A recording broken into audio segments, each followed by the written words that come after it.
Hello, on the sidelines fans. Welcome back to another episode. I'm your host, Cameron Capobianco, and joining me today is Kwasi Poku of Forge FC. Kwasi, how are you doing today? I'm doing great. How are you? I'm doing good, man. So we're gonna get into your football career. We're gonna get into the upcoming season with Forge FC. We're gonna get into what just happened recently, which was you and teammate Dino going over to the U20s right now, getting ready. Actually, I should say, because you guys leave, I believe, tonight or something for Yeah, Costa Rica. right after match day. Yeah. Right after your match day. So that's going to be pretty exciting for you. So we'll get to that a little bit later. But to start off, why don't I ask you the first question? And that is, what made you want to become a professional soccer player? Well, at first, just like anyone, I was just kicking the ball about, for a local team. I just wanted to be like my dad. He really loved the game and he grew up playing it and he kind of introduced me to that.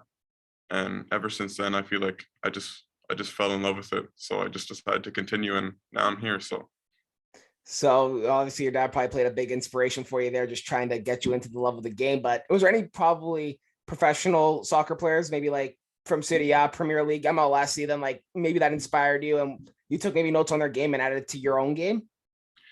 I'd say definitely Didier Drogba.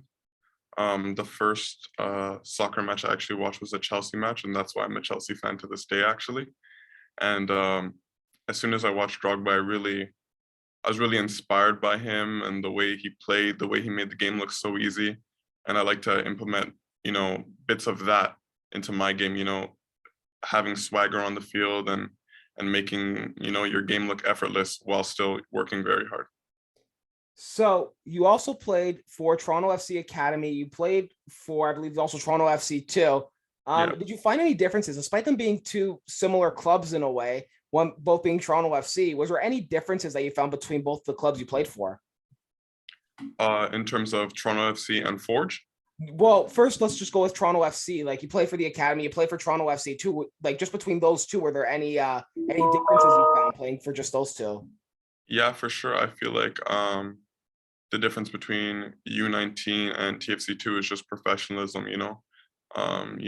Going up a level. That can sometimes be scary for a lot of young players, but I thought the level was really good. I thought the level was obviously better than the academy, but I felt really comfortable, and a lot of the people I already knew and played with in the academy previously. So yeah. So you actually did bring up my next question too, which was, you find any differences playing between Toronto FC and also Forge FC, your current club right now? Yeah, so I'd say coming into Forge, I'd say it's even more of a professional environment because I feel like it's the men's game, and whereas Toronto FC2 was a lot of youngsters that were pro. Forge has a lot of seasoned veterans, Kyle Becker, Ashton Morgan, players that have been in this game for a really long time, and it's really good to have those type of mentors and look up to them. And let me just ask you, was there anybody that on the team at Forge, maybe when you first signed, did anybody call you, text you, email you about welcoming you to the team or anything? Let me think. You have me on the spot here. I got to put you on the spot early, man. Actually, I don't think so. I don't think so. But I've made a lot of friends on the team now, so that's what counts. That's what counts. Exactly. You still made friends. Like nothing went like, no, just because I'm welcome doesn't mean you're not gonna make friends on the team and everything, which is nice. So, and you also probably made like a second family in a way too, I should say, Yeah, maybe. lifelong friends for sure. Exactly. So is there anything that you worked on during the off season that you mainly focused on that possibly could help you or would potentially help you for the upcoming CPL season and also your U20 call up? I'd say definitely my fitness. Coming into this, I knew there was going to be a lot of running. The position I'm playing, it's a left wing back role, and I know sometimes I have to do doggies, as they say, but that's something I definitely worked on the off season. Yeah. And let me ask you this. What are you looking forward to the most about playing in your first CPL season? Uh, Probably lifting the championship. Uh, I feel like we have a really good team, a really good group of guys, and a lot of chemistry. And I feel like we can really go far and you know, lift the trophy at the end of the season. So that's what I'm really looking forward to. I really like big games. I feel really comfortable in big games. And the thing is, when you win big games, I feel like you move on to even bigger games. So when we lift that trophy, we can move on to the CONCACAF Champions League, which I played in. And yeah, I feel like that's where we want to be, and that's our standard. So, hey, 2 out of the 3, Forge FC has won 2 of the 3 last CPL championships, excuse me. But Yeah, 3 out of 4 wouldn't be too bad to say, CPL champions. it But wouldn't.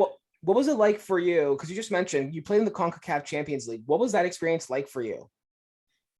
Uh, it was honestly a big moment for me and my family, and to be completely honest, it was a surprise. I was young, and well, still am young, but I was new coming into the team. I'm a young guy, and I wasn't really sure if I was even going to come on. So to start was honestly an honor and a blessing to me, and I really thank the coaches for having faith in me, and I feel like it's paying off. So I got to ask you this, because we'll go back maybe a little bit later into this interview about Forge FC. But I got to ask you, because right now the hat I'm wearing right now is Canada. You got called up to the Canada U20 men's national team. What was your reaction to when you found out, and where were you when you found out the news that you were getting called up to the team?